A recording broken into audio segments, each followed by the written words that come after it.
So hello everyone and happy Wednesday. Thank you so much for joining us today and welcome to this month's webinar, Transforming Your Major Gift Strategy. My name is Christine Kim. I am the project coordinator for Fundraising Academy. I will be a moderator today. Before we get started, a couple of notes.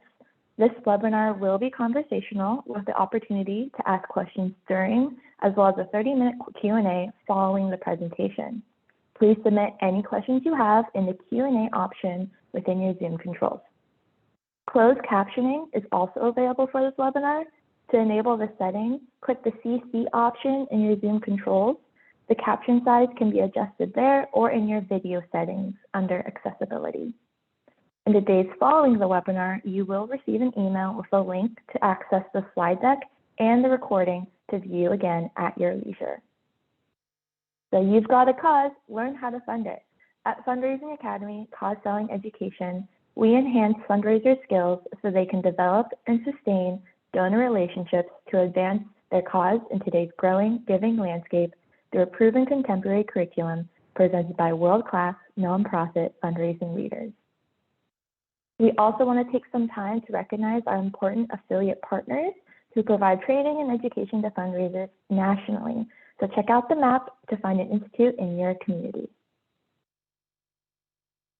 Alrighty, so now I am very pleased to introduce today's presenter, Adriana O'Donnell. She is the Director of Philanthropy at San Ysidro Health. San Ysidro Health is one of San Diego County's largest and most well-respected nonprofit community health providers, caring for over 108,000 patients at 49 program and clinic sites. Adriana has over 20 years of experience managing successful resource development and marketing programs for local, national, and international organizations. Her strengths include building authentic relationships with donors, board members, vendors, and staff through open communication and kindness. She is passionate about accessibility to quality healthcare, human development, and women's rights, all causes that align with her core values and upbringing. She previously served as the Director of Development for the American Lung Association for San Diego and as the Executive Director of the Muscular Dystrophy Association of Hawaii. She is happy to call San Diego home and spends her free time hiking, learning, reading, and hanging out with her favorite beings, her husband, teenage daughters, Ava and Addie, and all 4 of her fur kids. So welcome, Adriana, and thank you so much for being here today. Thank you so much for that wonderful introduction, Christine. It's such an honor to be here and to talk about this important topic, one that I can tell you I am implementing myself. And I think that that's so important to share. We're all in this together. And with that said, I'm glad that you mentioned my fur kids because they are around me. So if you hear them, we'll just carry on. So with that said, I would love to know a little bit more about our audience. So we really want you to tell us about yourselves. How many years have you been doing fundraising for your respective missions and organizations? So let's take a minute to find out. So a poll will be popping up on your screen. If not, it should be down below on your Zoom control panels for you to answer this question. So the options are 0 to 3 years, 4 to 10 years, over 10 years, or maybe you're a volunteer fundraiser that's here with us today. Alrighty, I'll just keep it open for a couple more seconds. And here we go. Here are the results. Great. So we have about 38% of our guests have been fundraisers for 0 to 3 years, about 44% 4 to 10 years, and 17% with over 10 years. That's actually a great mix of people. You know, I want to take a minute to say thank you for representing your missions and for doing this important work that we do to really partner with donors to, you know, further our mission and really contribute to bettering our communities. So thank you for that. Well, I'd like to go straight into our topic for today. No, where I want to go. There it is. So our topic today is transforming major gifts strategy. And so what we're going to find out today is what is a major gift? Learning how to determine the appropriate major gift size for your organization, because it does differ per organization based on size. Sorry guys, there we go. We're going to explore the traditional major gifts process, and we're going to practice planning for a major gift solicitation. So first, we're going to start with our major gifts donors. And this does include planned gifts and what their priorities are. So I'm not going to read all of them, but I do want to highlight some of what drives our major donors. And in fact, I feel like this is indicative of all donors, no matter what the size of their contribution is to your organization. You know, they're giving to satisfy their own needs, not necessarily just satisfy the organization's or the beneficiaries' needs. They're looking to partner to help them satisfy their needs. And it's built on trust. And what we want to do is we want to continue that trust by providing them with thoughtful information and with really focusing on relationship building. It's not a transaction, it's a relationship. Major donors yearn for an organization that will give them an opportunity to change the world and make an impact. They want to give through your organization, not to your organization, and that's very important to keep in mind. They want the organization and its staff to help facilitate the process of making the gift, to make it easy, convenient, pleasurable, and valuable. And they also want to be heard and involved. And they don't want to be ignored or treated like an ATM.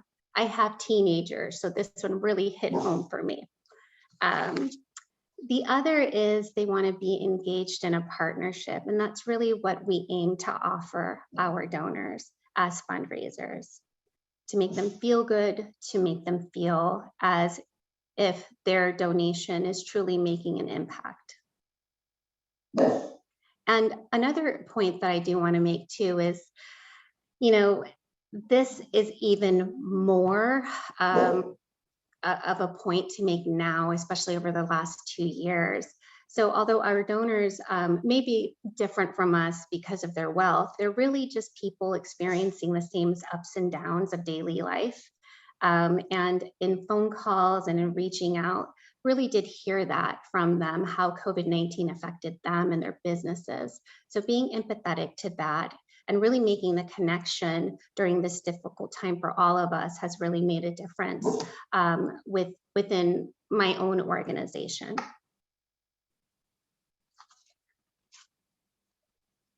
So what is a major gift? And what does it mean for your respective organization? So the term major gift means something different, as I mentioned before, at every organization. They're the largest donations your organization receives in a year, and we want to exclude planned gifts. Usually the nonprofits have a range. So a few points about this. Major gifts are not only for capital campaigns, even though we associate them with capital campaigns. They're also critical for annual funds. Another point is if you're not working with individual donors on a one-to-one basis to raise major gifts, it certainly is time to start today, now, and plan for it. Before you can start enjoying the success that comes with major gifts fundraising, it's important to define what a major gift is to you and for your organization. And it really needs to be researched. So with that said, let's take a look at something that may be very familiar to you, and this is the donor pyramid. Here we have how donors come to us. And it is at the very bottom is the occasional donors and event participants. It's the participants that come to your walks.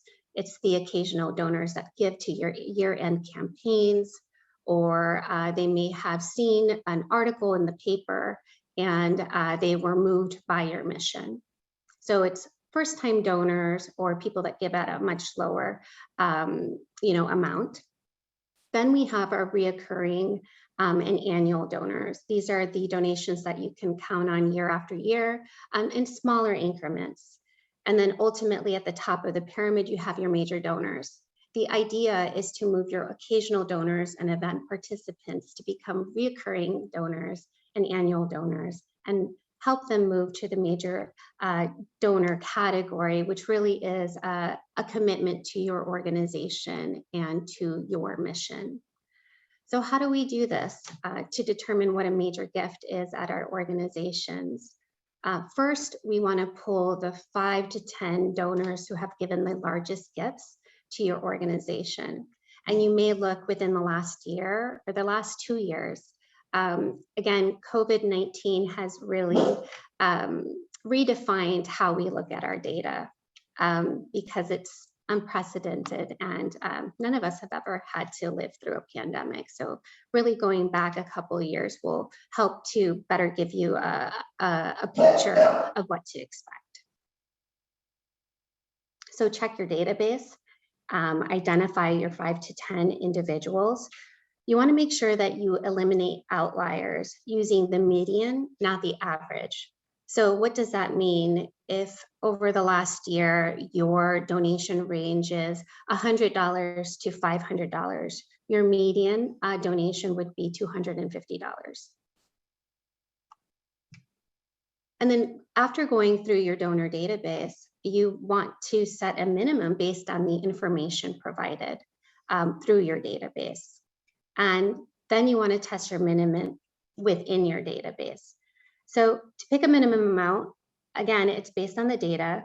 An appropriate amount for a major gift is one that you received a few gifts of that size or just above the top level. In order to test it against your database, you have to pull a historic report. If there are a lot of people who have given over that amount, that means that your minimum is too low. If there are virtually none, then it's too high, so you have to make adjustments. So this is the part where we want to hear from you. How does your organization define a major gift donor? And how does your organization find, engage, and steward major gift donors? All right, thank you so much, Adriana. So again, please feel free to share in the chat. Thank you everyone who's introduced themselves in the chat. It's great to meet you all. And yes, to answer one of the questions, everyone, you will be receiving these slides as well as the recording for this webinar after in a few days. So feel free to share this with the rest of your organization or team members. Looks like we have a couple people from the same organization, so please feel free to share how you all engage with your major donors, or if you need help trying to define a major gift donor, please let us know. Right here, okay, so Nicholas said, 2,500 and up puts you on the major gift radar, and cumulative giving, lifetime giving is over 10,000. So that's great to define. More people are introducing themselves. Thank you. Let's see. Allison is here. Hi, Allison. 7,500. We're not great at moving them up the pyramid at the moment. We spend a lot of time catering to the needs of major donors and less time acquiring. Oh, so many people are chatting. And less time. I want to finish. And less time acquiring new donors and have limited human power to do so. So that's very true. Small team. Right. Jax says we both have a set amount per year, but we also have a group of long-term supporters that may not quite give at our major gift level annually as prospects. Okay. Let's see, there's more. Michael says that we're just starting, sending an email to high net worth individuals who know some of our founders. That's a great start, Michael. Great. Gulia says, 1,000 and up is considered a major gift donor. And we have a 5,000 and up, trying to work a moves management system for them. Thank you all so much for sharing. Yes, thank you so much. It does give a clearer picture that we are all at different levels, and we do realize that major gifts is something that should be prioritized at every organization, no matter, size or staff complement. And I say that lightly too. Like I said, I'm in the trenches too, and our organization had to pivot quite a bit over the last 2 years from being based on event fundraising to really looking through our database and determining what major gifts looks like to us and what to, well, basically we're at the starting point of determining who is on our major gifts radar and how to approach them and do it in a way that is thoughtful and based on research. We want to make sure that we're as prepared as possible before approaching our donors and prospects. So let's move on to sharing a little bit more about that process. So what I'm showing you right now is the traditional 4 steps of major gifts. And I know many of us have seen this cycle throughout our career. And what it shows is that, the different steps, the first one being identification. In some models, they actually have an additional one, which is identification, qualification, cultivation, solicitation, and stewardship. So in going through this, identification is pretty self-explanatory, going through your database, seeing what the history is of this particular donor's giving history to the organization, and also doing research on their wealth capacity.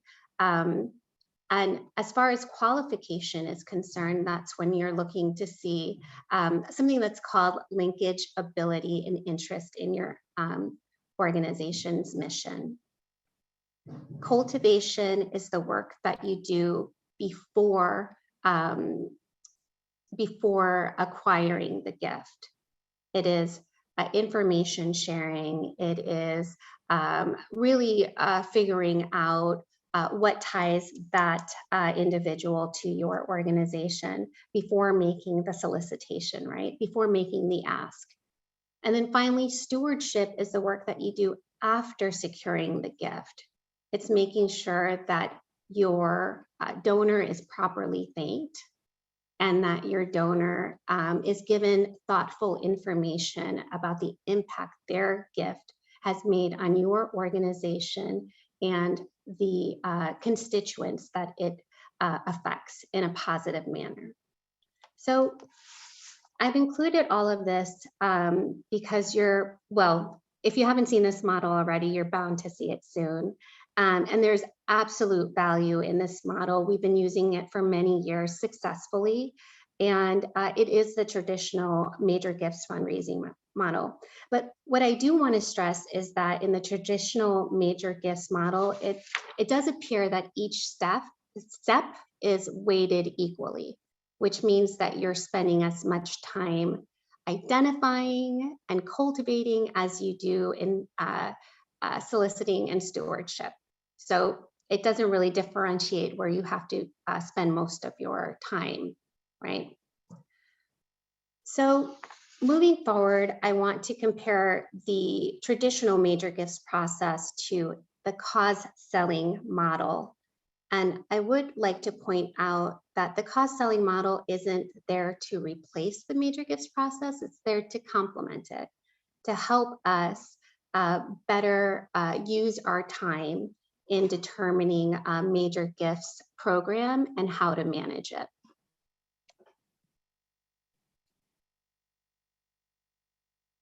So as you can see, cause selling separates our tasks or the method for securing major gifts into 3 phases.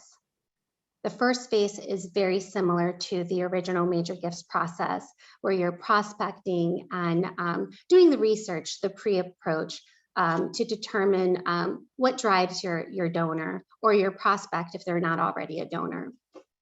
Phase 2 is the approach and the need discovery, presentation, and objections. And I'm going to go through each one of them. So the approach is, how are you going to try to secure a meeting or a call or a Zoom, as what's happening now in the world, with this particular donor? And this is a chance for you to discover and to really listen to them. I saw a quote recently where it said that what makes fundraisers, successful fundraisers, is the ability for them to listen, truly listen to what drives their donors. And that's what this need discovery is about. The presentation is about how you are approaching that donor or that prospect, and really for selling your cause to them. Objections, it may seem negative in this form, but it really isn't. What we're talking about objections is when you're having that conversation with the donor, they may say things like, you know, I have children that are going to college, so I can't really make a big donation right now. Or they may tell you something else, health issues, issues with their business. I mean, there's so many different things that can pop up for each individual and each circumstance. And by going to a meeting prepared with your research, you're able to prepare yourself to have answers to certain objections. And I feel like objections are an opportunity to learn more about your donor and learn more about their circumstance and what drives them to give. And once you do that, it also allows for the relationship to deepen and for it to become more of a relationship and less of a transaction. Phase 3 is the ask. And finally, if, actually, I think stewardship happens, yes, if you're successful, but I also feel that if you're not, then you hop right back into cultivation, because it may be a no right now, but it could be a yes moving forward, especially if that you continue with building the relationship with that particular prospect or donor.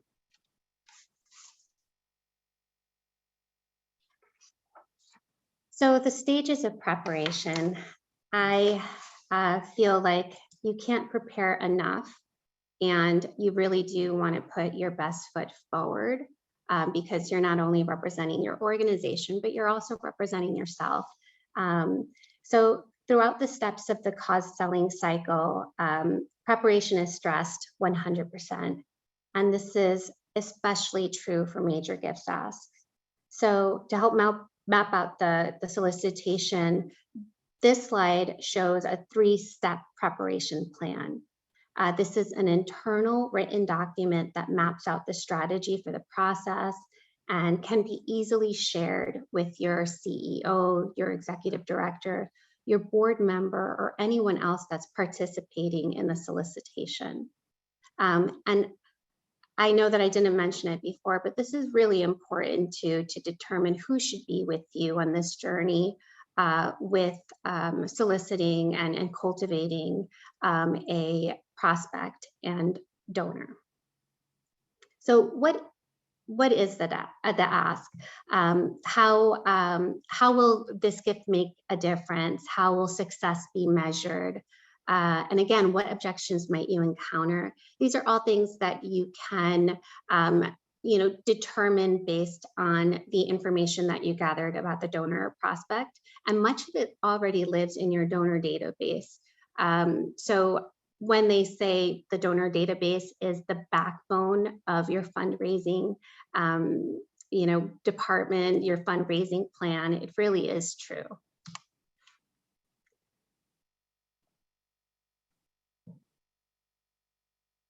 Oh, and I also don't want to skip over of what is the ask. So from the pre-approach work, you should already know information about your prospect and donor, such as propensity to give, the giving history, the amount and the projects that the donor has given to, the passion for the cause, and this information determines the gift amount and ask. So I actually want to pause there to share a story. As Christine mentioned, I've been working in fundraising for 20 years. And actually it's all I know since I started, adulting right after college. And I want to say that along in this profession, you will be doing a lot of asks, and not every ask will result in a yes right away. But being well prepared for a interaction with the donor, and being well prepared to listen and to ask necessary steps to build more information for this donor is really important. So my real world experience, before moving to California, I lived in Hawaii for quite a few years and worked for different organizations. And one of them was very similar to the organization that I represent today, a federally qualified health center. And we were building the Major Gifts program. And in doing so, we found that there were a few donors that had given in smaller increments, but for many years. But because it was smaller increments, they weren't necessarily getting the attention that they should get for being longtime donors. So starting off at that point, we realized that one of those donors was a neighbor. They actually lived across the street from our clinic. So it really didn't take that much to invite them to coffee or have a conversation with them in person. And in securing the meeting, one of the first things that came out of this person's mouth, this wonderful older gentleman, was, "What took you so long? What took you so long to reach out?"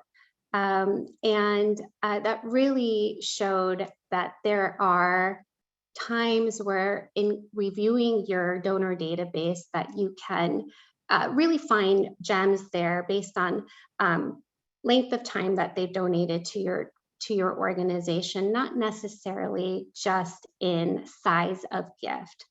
So end of story is that through that first interaction, it just continued, and I did not, the organization did not see a major gift from that person for about a year or 2 years.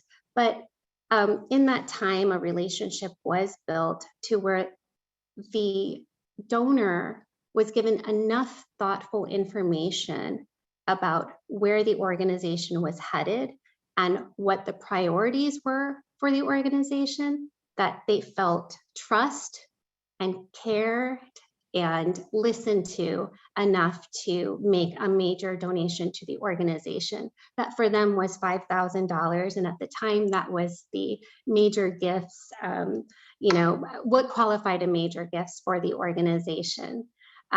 So it was a win, but it took some time, and that's what relationships are. They take time, especially to build genuine relationships with your donors. So that is my little story about the gems living in our donor database. And if anything, it also shows that really investing time in your database and putting in as much information as possible on every encounter is very helpful to not lose any information and to continue to build on the relationship. Okay, I know I've had this slide up for a while, and maybe some of you use a gift range chart and maybe some of you don't, but I do want to introduce it as an actual tool. to determine how many gifts and prospects you'll need to raise a specific amount of money for your organization. So what I want to say to this is determining what amount of money you're going to raise for your organization is based on a number of things. Yes, your fundraising plan, but also your organization's strategic plan, what the priority is for your organization.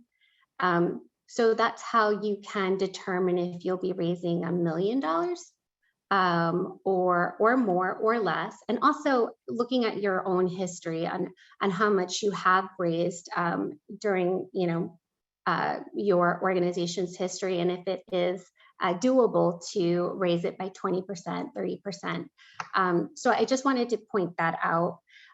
So the gift range chart is, again, helpful, and what it does is you're able to put it into your major gifts portfolio, and it fits the overarching major gifts plan. A gift chart is a tool used, again, to determine how many gifts and prospects you'll need.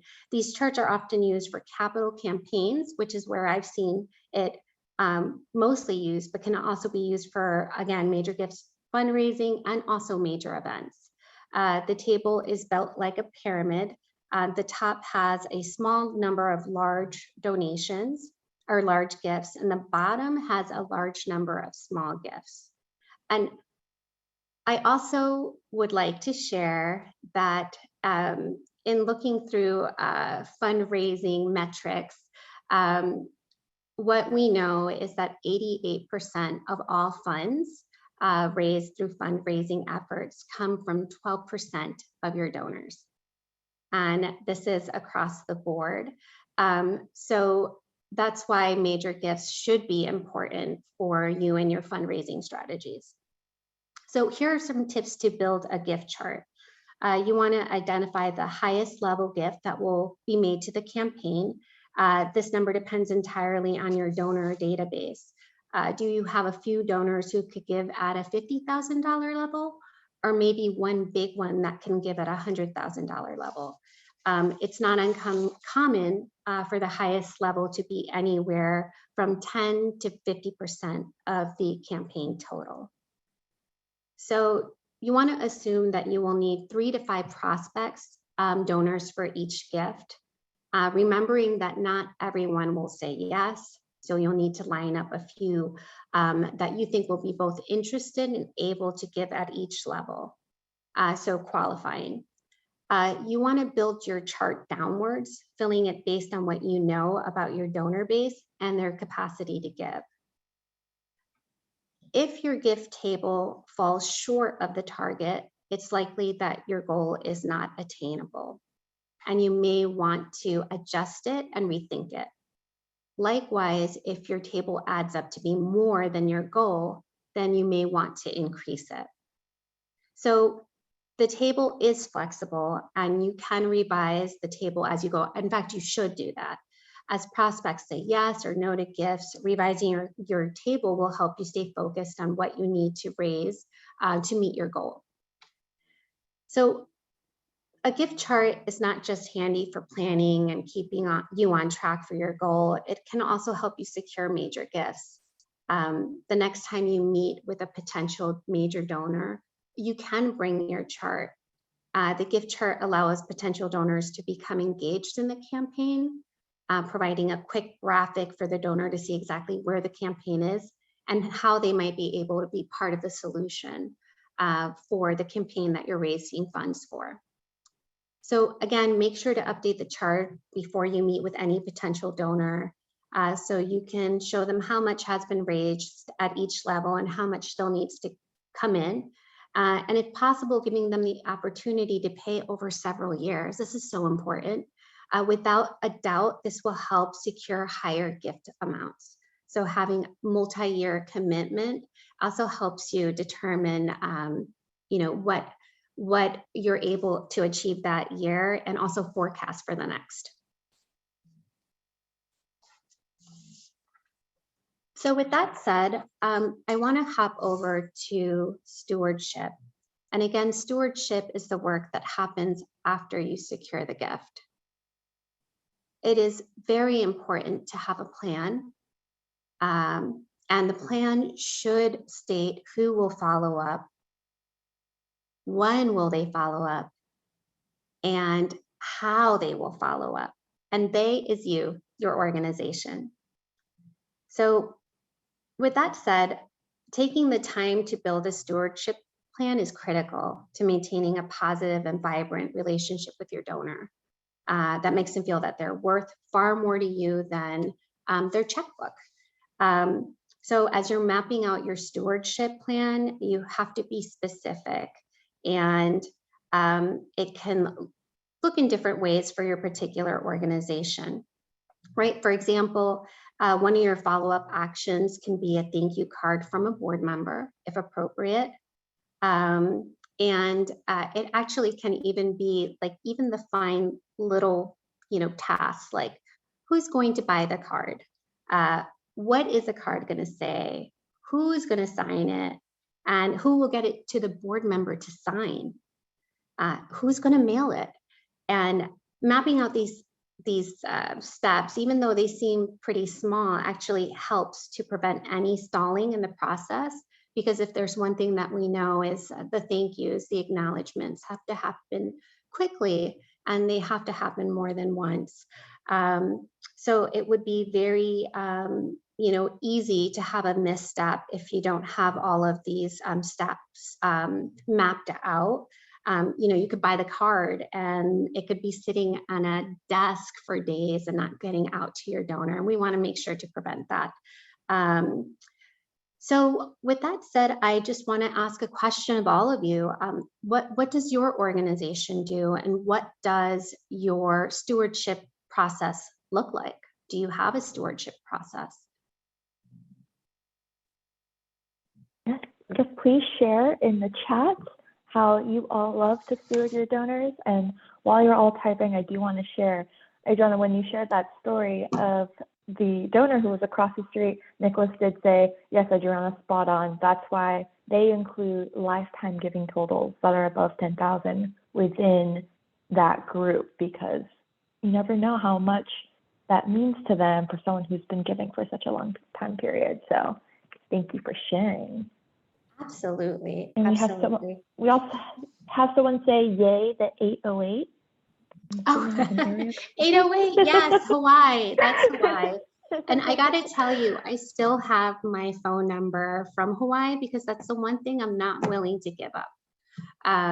There's something special about it. So yes, big ups to 808. That's so great. Okay, let's see. Okay, so we have some people sharing.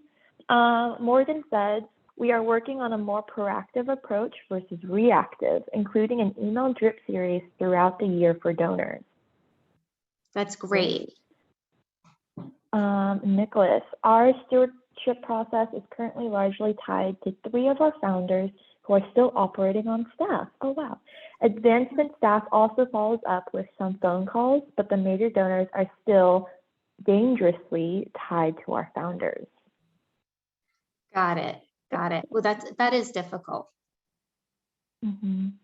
And Nicholas said that we do some traditional letters and handwritten numbers along with that.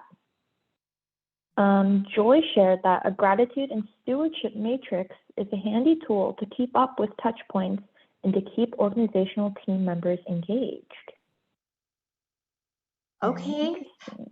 I wonder what that looks like. I would love to see that. Yeah, that's great. Joy, if you have time to share that in the chat, that would be wonderful. Yes. We did have a question come in that's kind of related to this, where someone asked, how do you balance keeping your donor happy and ensuring that the needs of the donor don't supersede the needs of the clients? And I know we actually talked about this. We did.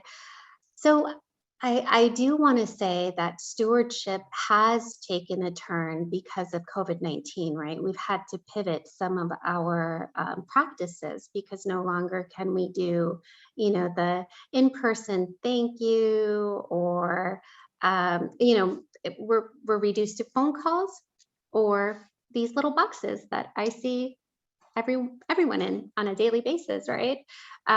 So I know that that has changed quite a bit for many of our organizations, if not all. And when it comes down to not letting the donors' needs supersede the needs of the organization, that's something that we've all had to manage.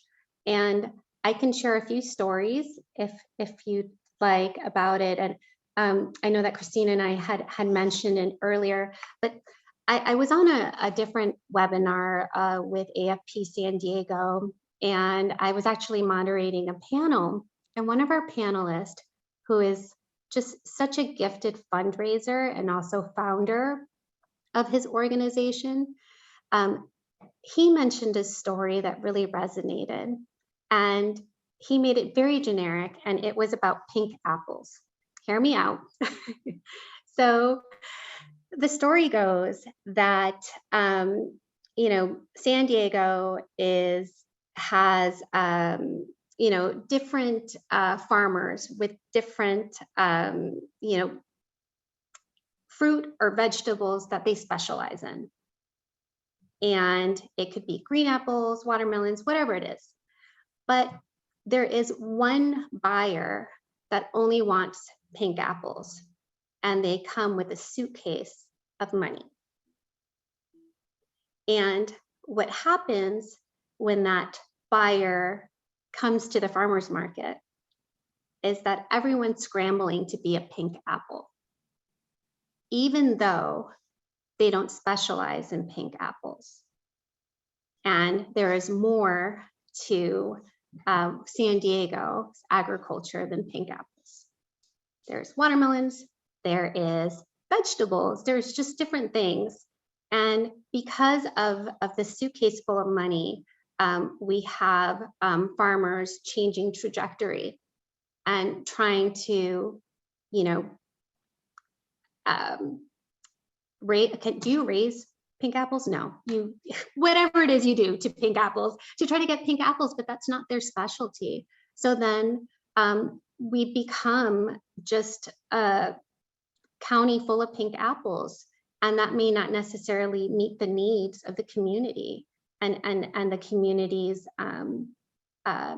dietary needs, if you will. So that's what he was saying about nonprofits, is that we have the responsibility ourselves to be the stewards and to have the courage to stand up for our missions. We are the experts on what it is that we're working on to make San Diego, in this case, obviously we're not all in San Diego, but I can speak about San Diego, to make San Diego better. And we need to have the courage and the ability to speak to that. So that pink apple story really resonated. He said it much better than I did. But in the gist, it's we can't all be pink apples, and we need to be true advocates for our missions and what they do for our respective communities. In another instance, I was talking to a colleague, and she is in animal conservation. And she mentioned that she had this really wonderful major donor, but he was only interested in panda conservation. And right now they don't have work in panda conservation. So through her relationship with that donor, she's actually speaking to him about other needs of that organization and sharing with him what their priorities are based on their strategic plan, and hopefully making a connection between this donor that's interested in pandas to perhaps see if he'd be interested in black rhinos. So again, it's about us being able to share about our missions and what is priority. And if for some instance or another, it doesn't align, that's okay.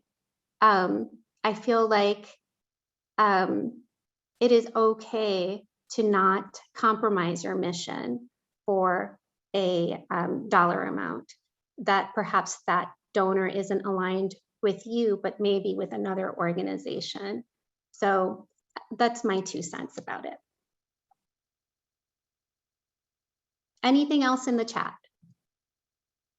Well, Joy did mention Joy who was going to share the gratitude and stewardship matrix. Joy said that they would email me, and I can include that in the slide deck for everyone here to share with you all, which will be great. That's great. That's great. Thank you. Okay. Oh, we have more community share because again, this is conversation, right? So I think that we did address some of our obstacles, you know, staying true to mission and, you know, being advocates for what it is our respective organizations needs and based on strategic plan as well. I'm interested to know, and I know we've already asked, but are there any guests on the line right now that are just starting out their major gift strategy? And if so, what does that look like for your organization? Yeah. Yes, we have a lot of people answering yes, they are new to this. But we did have a question from someone who asked, how do you approach year-end fundraising when you're new to an organization? Huh, okay. Well, did you just start this month? If so, I think that you have to, you know, look at the database that you have and share what your organization is doing right now. And if you do have like what I would do personally is I would send out a e-communication talking about what the priority is for the organization and have a ask to give to that specific fund. That's what I would do if I were walking into an organization and looking at fundraising for year end, making sure that donors know that we are an option for them for their year end giving, and this is where their funds would go.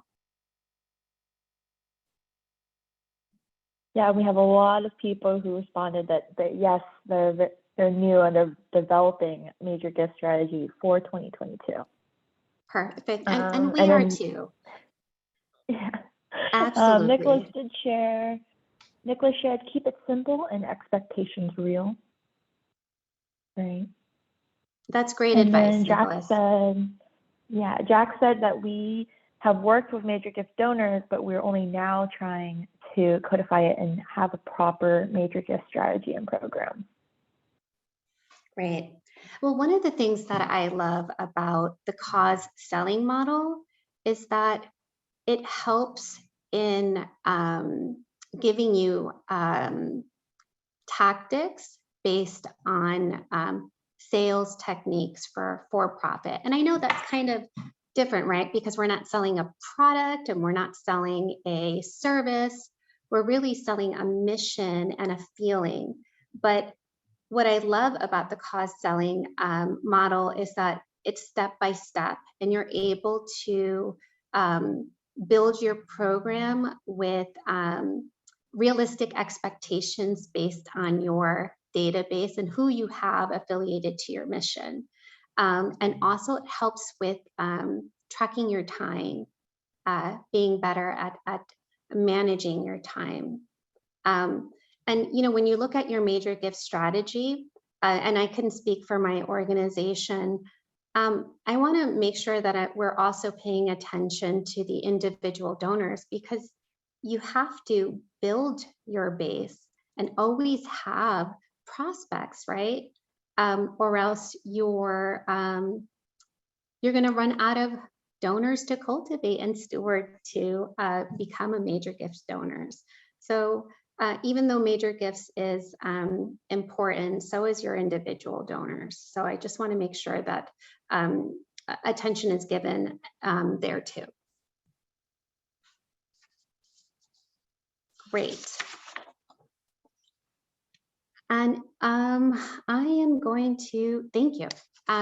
So in summary, again, determining what a major gift for your organization is very important. And as mentioned, it's going to be different for every organization based on your giving history. Using the cause selling cycle and major gifts process together will help you determine what your major gifts program will look like. And careful planning, again, leads to stronger major gifts asks and results. And it's really doing the research and taking the time to better know your prospect, your donor. Because if you go in blind, it's going to show and also paint a not so positive picture of your organization and yourself as a professional. So I can't stress that enough.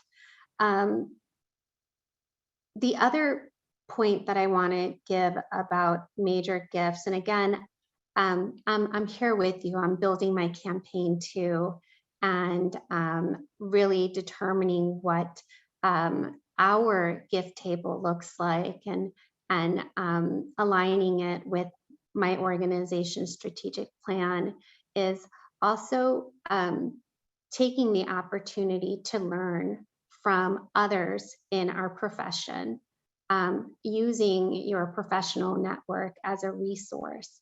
I can't tell you how many times I've reached out to my colleagues and my friends and asked them what they would do in a certain situation or if they've encountered it. And I can't thank my colleagues enough for the information shared and giving me the tools that I needed at the time. So if you can be that for someone else, please do so. And if someone comes to you for help, and you can share in any way, because our profession is relatively new, right? And we really rely on each other, and also rely on each other to determine best next step, especially in a time that none of us have experienced, which is a global pandemic. So let me go back this way. There we go. Awesome. Thank you so much, Adriana, for the presentation. Again, friendly reminder to you all that these slides and this recording will be shared with the email that you registered with. But if you have any questions about that, please feel free to ask them in the chat. But we are going to move on to our Q&A portion of this webinar. So please submit any questions you have in the Q&A portion of your Zoom control panel. That is where I will be gathering all of these questions. And as you're typing those up, just a reminder that for more information of Fundraising Academy and our live webinars and a full list of all of the webinars we've had, they are listed on our website. And don't miss our first webinar of 2022, which will be on January 19th with our trainer, Jack Alato. So register today. So with that being said, we have a lot of questions that we have, but we can just get started right away. The first question that we're going to do is, some people have already answered this in the chat, but just to get your resources as well, Adriana, is there a good resource for discovering who is connected to who and where? Not how much money they give, but who they might know in the community. Oh, that's a good question. So there are resources out there that will help with that, but it is something that needs to be purchased. You know, there's wealth finders that help connect, that are connected to your CRM, your donor database. And it is something that you'll need to budget if you want to go that route. Other ways to look is Google is my best friend. And I look to see if this particular donor is connected to other organizations. I look to see if they've been published in any way. I look to see if they're involved in community projects. And I do a little portfolio on them to see what the connection is to, in this particular case, San Ysidro Health. And I also take a look at their giving history within the organization, how long they've given. And then after that, you know, I make sure to document as much as I can based on conversations with them. A next step too should be to share it with your board if you have a development committee to see if there's any connections there. In our case, we have a philanthropy leadership council, which acts as our development committee. And this is a group of community leaders and business owners that are aligned with our mission and help us by contributing to the organization, but also opening up their networks to help us fundraise. And so I share with them too to see if they have a connection. Warm is better than cold. And if you're able to look at your network and figure out the connection there, that just makes it better for you, for the donor. And also it helps in alleviating any awkwardness, right? We know someone and we can talk about them, and it's just an easier icebreaker. And it takes a little time though, I gotta say, as most relationship building does. Mm-hmm.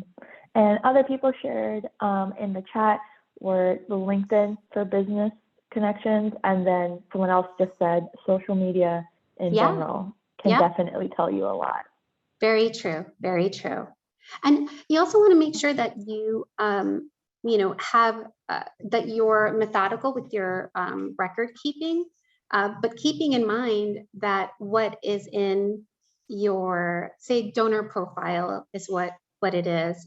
In that donor profile, if that donor is looking over your shoulder, that if they look at their donor profile, it's things that they would want you to know. And so again, with dignity and respect and how you handle the information that these donors have entrusted you with. Mm-hmm. And going along the lines of like the profile that you have, someone did ask, do you create phases in your CRM that match the models, like the cost selling model or the major gifts model or process? Do you create those in your CRM? That's a good question. Full disclosure, I need to do more with our CRM. We need to do more with our CRM. And I joined my organization 2 years ago, right at the beginning of the pandemic. In fact, my CEO jokes that I brought it with me, which I did not. So onboarding through pandemic is not advisable or recommended. That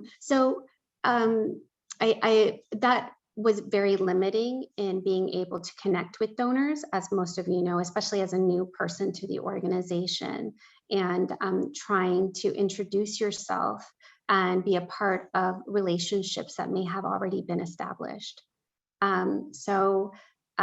Would I like to do more with our CRM? Absolutely.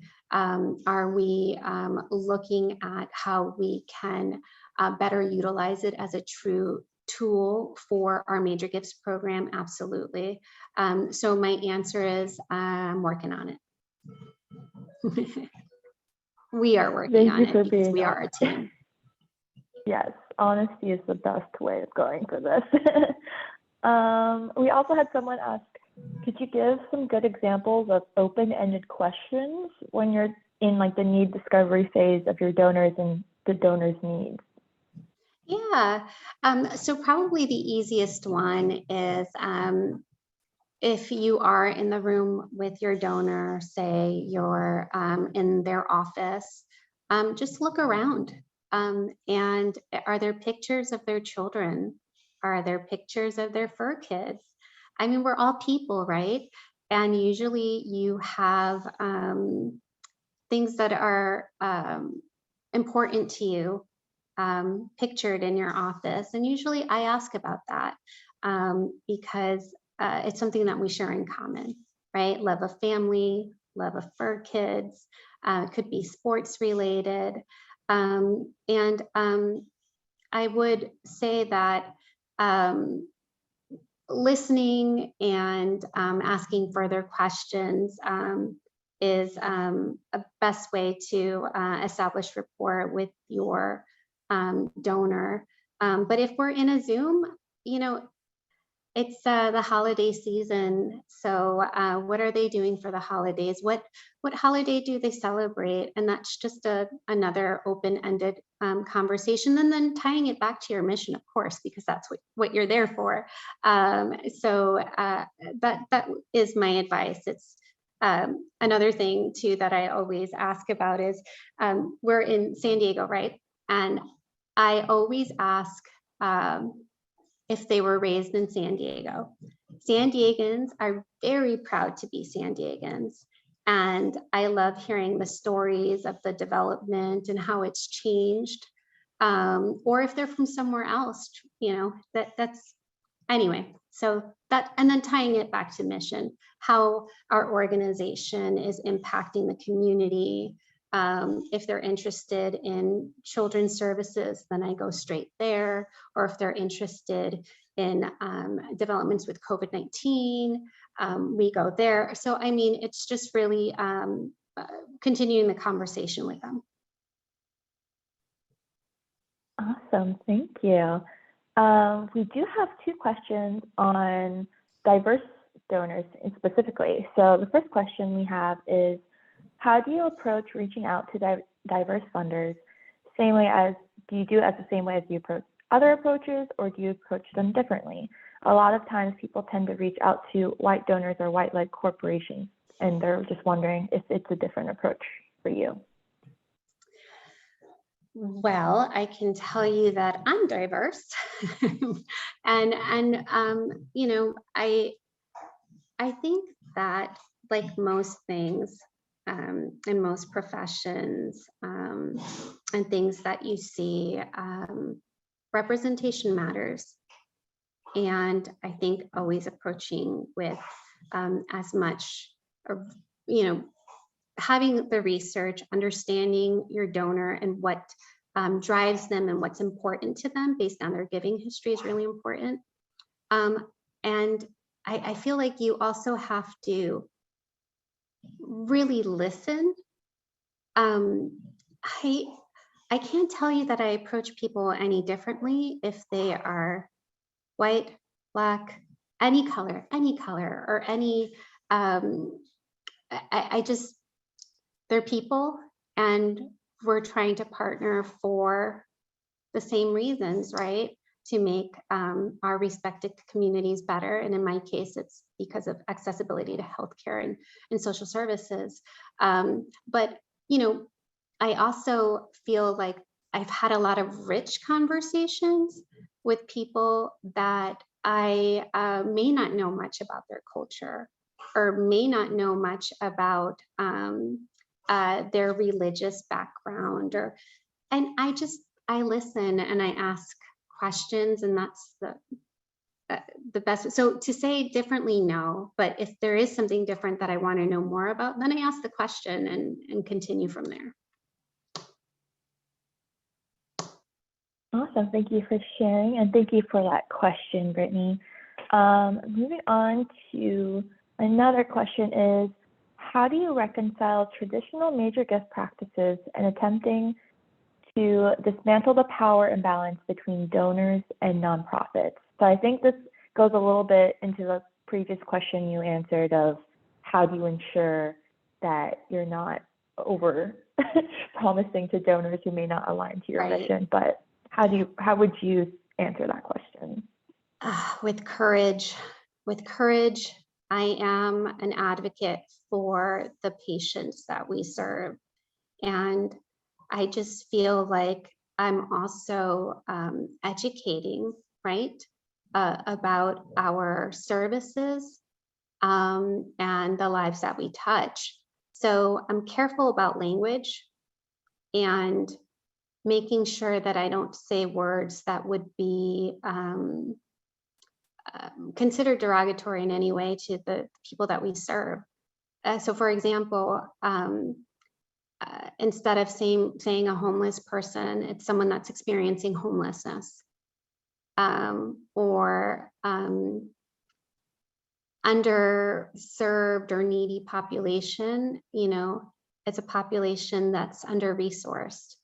I think that's really important. And yes, colleagues and I have had conversations over and over about the importance of having courage and being a good steward and advocate for your mission. And I know that a lot of people have talked about, maybe moving away from donor-centric to community-centric. And I can tell you that I'm on board with that. I am. Because our organizations are the experts in providing the care or whatever the mission is for the betterment of that community, whether you're in, health or social services or saving, animals. I mean, we really are the experts in delivering that care and that service. So we need to represent ourselves as that.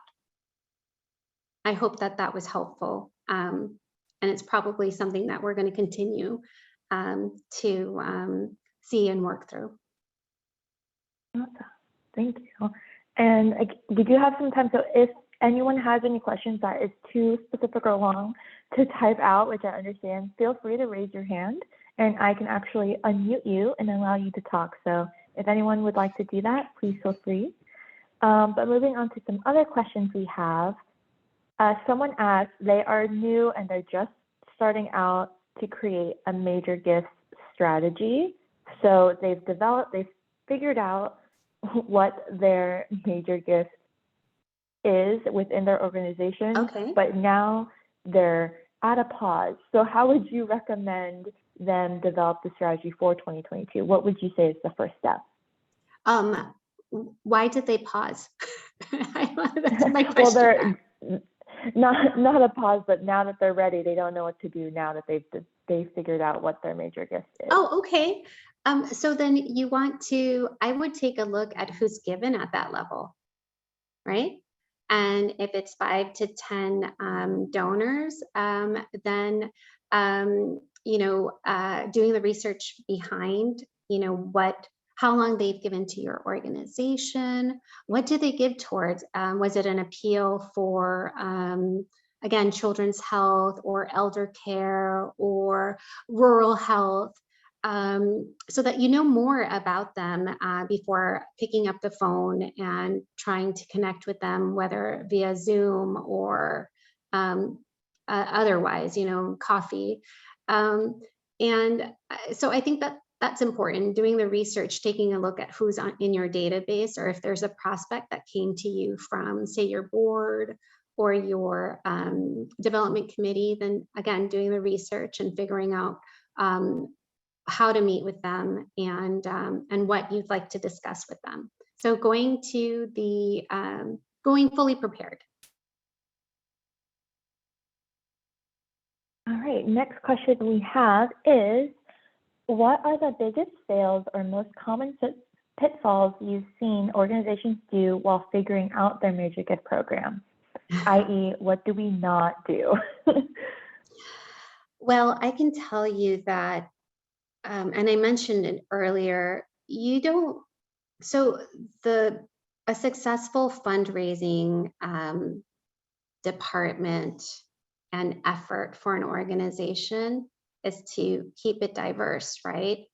So you need all levels of that donor pyramid.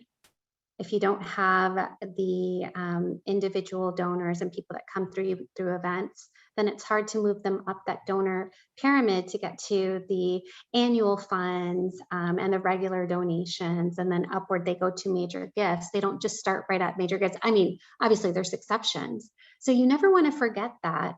And you want to look towards how to manage them in a way where you're not forgetting any of them, because they're so important.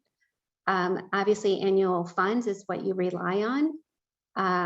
Major gifts, it's more like transformational type of gifts. And the individual donors and the first-time donors, they're all needed. So I wouldn't forget them. The other along that lines is one thing that's happening for us at San Isidro Health is we're embarking on a capital campaign. And personally, I don't want that capital campaign to cannibalize our annual gifts campaign and everything else that we've worked on, because they should function complementary, you know? So that is my advice. I hope it was clear. Thank you. Okay, and another question we have is, so this person did not, I'm assuming from the question, they did not have a stewardship plan before, and their last major gift donor was not stewarded correctly. So how would you recommend that they fix this relationship with this donor? Which I'm sure everyone has been in this situation where someone falls through. So how would you recommend that they start this? Well, I would find out what that donor's gift went to and what the impact was. And I would start there. I would, you know, if he made a $10,000 gift and it went to a program that, you know, there's metrics attached to, like whatever it may be based on your mission, I would make sure to connect with him and let him know what difference that donation made for your organization. And hopefully you have that available to be able to share. And then also, you know, of course, thank him and have a plan to what happens afterwards, you know, because now you are the face attached to that organization, and you want to make sure that you, you know, connect with this person from here on out. And that's how you fix it. You acknowledge it, you provide the information, thoughtful information about how their gift made a difference. And then you make sure that they're part of that stewardship plan moving forward. So that's what I would do. This question is about the end of year giving, actually. Of, are you? I think that's happening right now, right? Yeah. Their question is, are you doing anything right now within your organization, or are you keeping track of anyone to keep in mind for your major gift strategy? Always, always. Yes, so I'm really excited because within our organization, as I mentioned, I was onboarded during the pandemic, and I had to, our whole organization had to pivot so quickly that we were really reactionary, as most of us were, right? We weren't sure exactly what the pandemic effect would be long term. In fact, we didn't even know it was going to still be going on at this very moment in time, you know?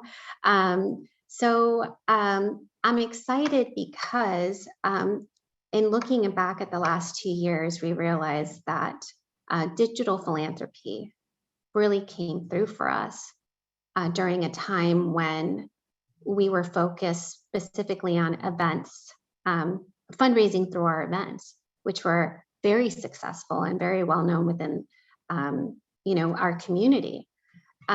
So in making that pivot and in fundraising successfully through our digital campaigns, we were able to hire a digital philanthropy specialist. And in doing so, you have someone that's focused on our messaging and our fundraising tactics through social media, our e-communications. We even finally did our own e-newsletter to be able to give that thoughtful information on exactly where those dollars are going and what impact it's having in our community at this very minute. And for us, it translated into metrics, right? Because of their support, we were able to give 67,000 vaccines throughout San Diego County. Because of their support, we were able to, provide how many, pediatric, but I mean, it just, so now we're able to do that because we have the human resource and capacity to do it. So year-end giving is happening at this very moment, and it's about being able to share the impact of donor dollars and how it's affecting our community in a positive way. And of course, from that, we're able to see who's a new donor, and be able to add more people to our donor database so that we have a pool of people to move up the donor pyramid. All right, and this question is a doozy from Stephen. Stephen asks, if you find yourself in a completely new location with an organization that has no major donors or individual donors, how will you source for major gifts or major donors? Oh, that's a good question. So is the organization brand new? There's no, maybe it is. I don't think Stephen, if you can elaborate or if you want to raise your hand, please do. But let's say for this scenario that it is a brand new organization. Well, you know what? I would do a very simple step.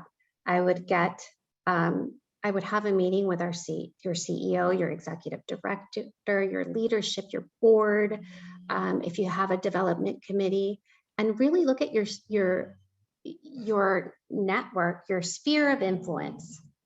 Who are you connected with? If you were able to fundraise, what would it go towards?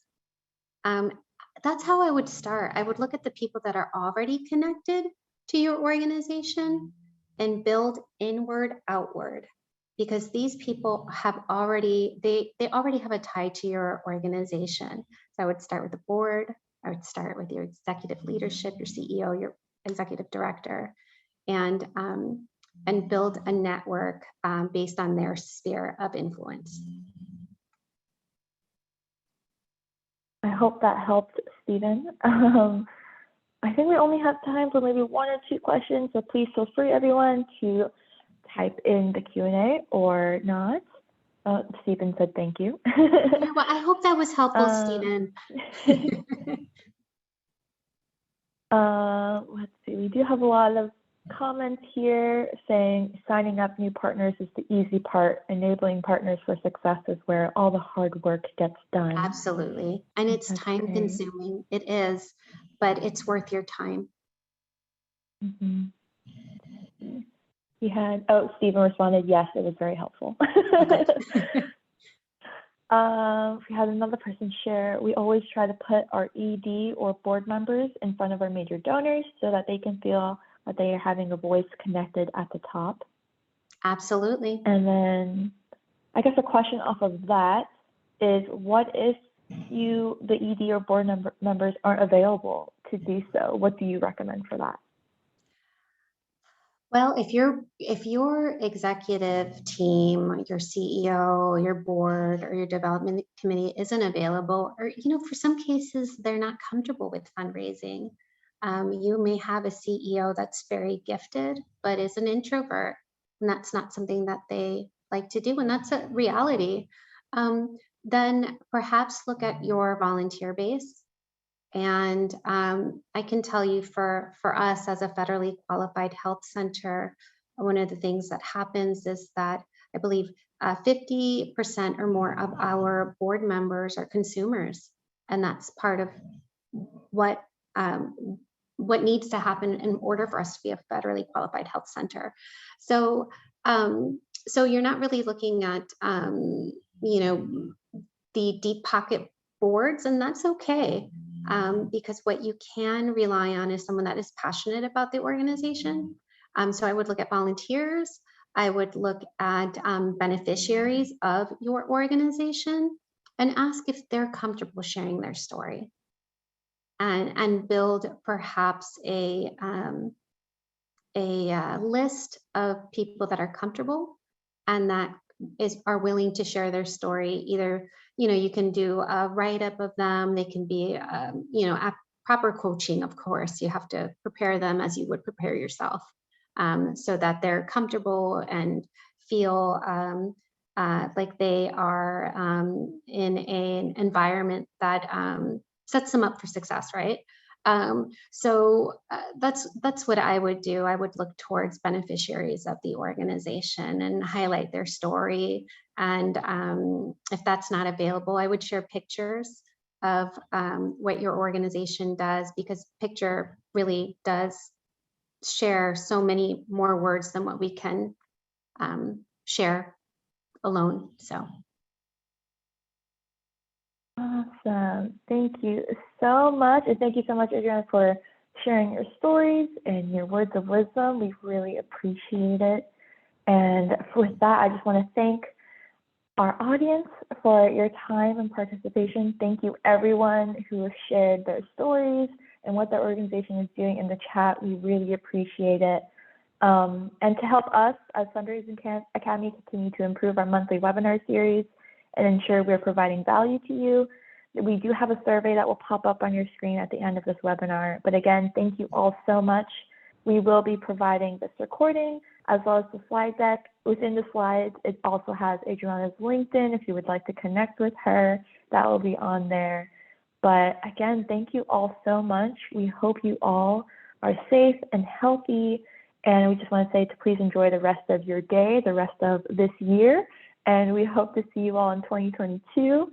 But thank you for all that you do to better the communities in which we live, work, and play. Thank you all so much. Thank you, Christine, and thank you all.